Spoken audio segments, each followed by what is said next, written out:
Seconds Out, sponsored by Gencor, science-backed wellness and skincare. Click the link below. Tom, yesterday Dana White came out and said on Piers Morgan that he needs to have a conversation with you and that relationship kind of needs to be slightly amended. I guess, from your perspective, are you going to be speaking to Dana White at some point soon, especially with this move with Eddie Hearn? You can call me anytime, mate. My phone is always available if you want to call. And in terms of the White House main event, John Jones, Alex Pereira looking likely, I guess, as heavyweight champion of the world. Is that something you'll be taking a good interest in?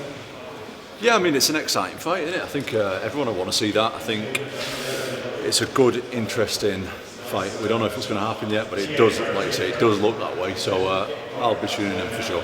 Tom, how have the last couple of months been for you in general? Obviously, serious injury after your last fight. How have these last months been for you? It's been tough, I ain't going to lie. It's been a tough time for me. Being unable to... I mean, the toughest thing for me isn't even fighting stuff. It's been like, I've been out of my routine, I've not been able to train, I've not been able to do nothing. But now things are getting better. And I'm back in the gym a little bit. Still can't do everything that I want to do. Still can't fight, still can't spar, but we're getting towards that point, so I feel a lot better these days. Has this been a kind of serious up point in the last few months, this agreement with Eddie Hearn and Matchroom talent agency? Has this been a kind of a better point than the last couple of months? This has been the highlight of the last couple of months, yeah. I mean, recovering from surgery is not very fun. So, it's been good. Me speaking to Eddie, speaking to the rest of the team, getting a decent understanding of each other, and looking forward to the future is positive. Tom, do you have any concerns about, obviously, with what's been going on with Eddie and Dana? Like, you might get caught in the middle of that, and Dana might not be as kind of forthcoming with opportunities or what have you because they're having their own back and forth? Well, I wanted to make sure to Eddie, and I've heard Eddie say a couple of times with the media and stuff today, I didn't want to be a pawn in his fight or something like that. And I said in a more explicit way that that's not what I wanted. I didn't want to be involved in that at all.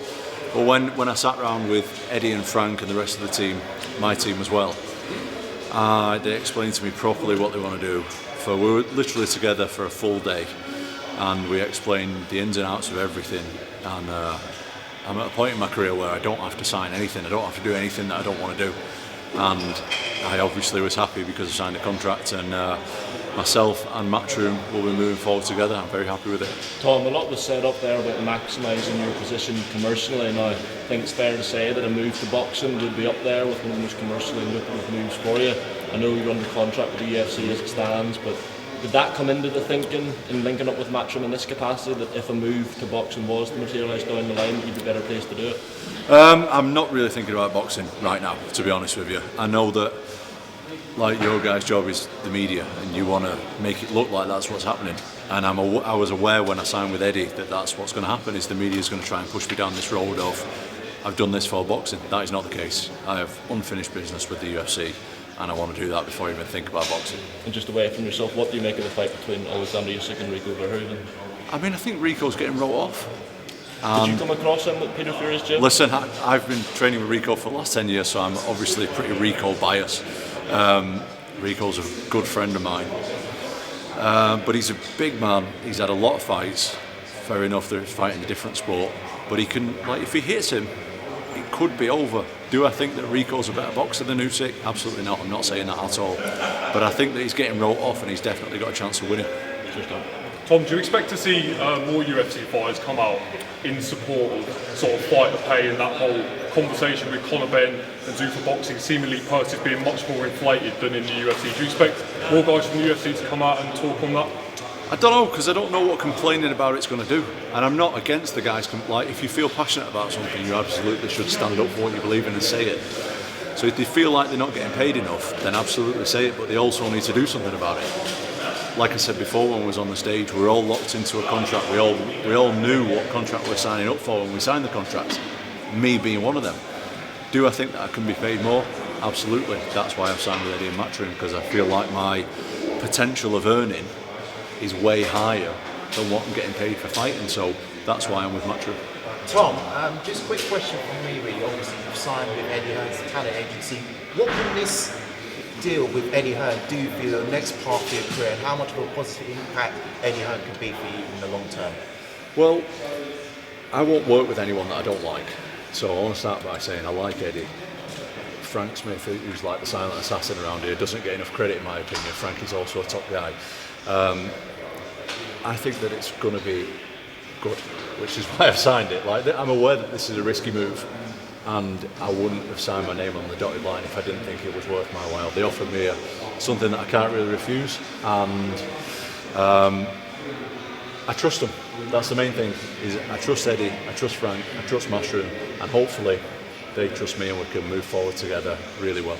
And also, I just want to ask, in terms of that deal with Eddie Hearn as well, what can this do for MMA in Britain? As obviously you're the big star in the UFC now. Do you think this is going to open the door for other MMA fighters to join Eddie Hearn's talent agency? I hope so. Listen, that's not my job. My job isn't to sign fighters and recruit fighters or anything like that. But there is more money to be made outside the Octagon, and I don't think that enough fighters are exploring that option. Everybody's got their own manager, everyone's got their own relationship, everyone's got their own loyalties and everything like that, but for my personal career, I want to take it as far as I can and maximise it as much as I can. And me working with Matchroom, I think I'm maximising it now. Tom, while you're here, fighters like Paddy Pimblett have been very open about men's mental health, especially sharing their struggles online and after fights. Do you feel that there is more?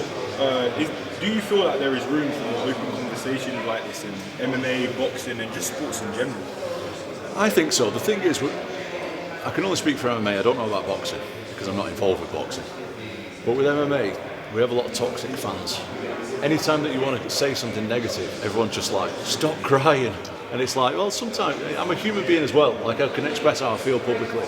And I think there is a bit of a stigma, like, as MMA fighters or as combat sports athletes, we have to be some, like, macho guy who doesn't feel anything. And that, we're human beings, you know what I mean? If you want to say something that you feel, you should be free to say it. And if someone wants to complain about saying the way you feel, then you're an idiot, in my opinion. Thank you so much. Thanks, mate. Tom, obviously you mentioned kind of you're still a long way out from kind of getting back into the Octagon. Do you have any potential opponents on you who you want to defend your title against them? Just whoever we can work out. Obviously, the Cyril Gann rematch is where the first thing that I want to do, because that's unfinished business. I want that fight more than anything. But if there's another fight, you know, the UFC can say whatever they want. One thing that they can't say is that I turn down fights. I ain't never turned down a fight in my life, my whole career, and I'm not going to start now. So when I'm ready, I'll let the UFC know. My dad will let the UFC know.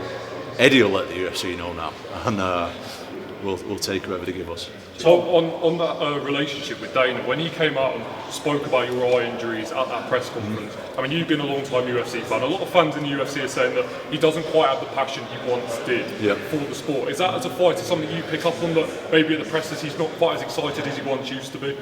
It's hard for me to say because I don't really have a relationship with Dana. As far as I'm aware, a lot of active fighters right now don't deal with Dana directly. They deal with another guy called Hunter. So I don't really know what gets fed to Dana in terms of information and stuff. That's none of my business. As far as passion in the sport's doing really well. So I think maybe it's natural to lose a bit of passion, but I still think he's a passionate guy about the sport for sure. I don't think he's checked out or anything like that. Tom, what's the general feeling around UFC fighters about boxing? What do you all think about it? I can't speak for other people, but I think it's quite healthy in terms of anytime there's like decent competition in combat sports, it's healthy. When there's like one promotion, whether it's UFC or a boxing promotion or whatever, that's just got the monopoly of all the fighters, I think that's not good for anybody, because then you have to bow down to that one promotion.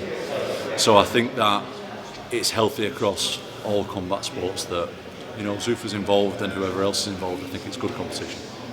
From Dana was trying to make a lot of changes to the Ali Act, and one change he didn't make was he didn't want to include MMA fighters into that. Did that bother you at all, that he's making all these changes for boxing, but he's not kind of bothered about MMA? Oh, to be honest, I've heard that the Ali Act phrase been thrown around a few times. I don't really know what it is, to be honest, so I can't really answer it. All good? Done? Thank you. Thank you. Thank you very much, Sean. Seconds Out, sponsored by Gencor, science-backed wellness and skincare. Click the link below.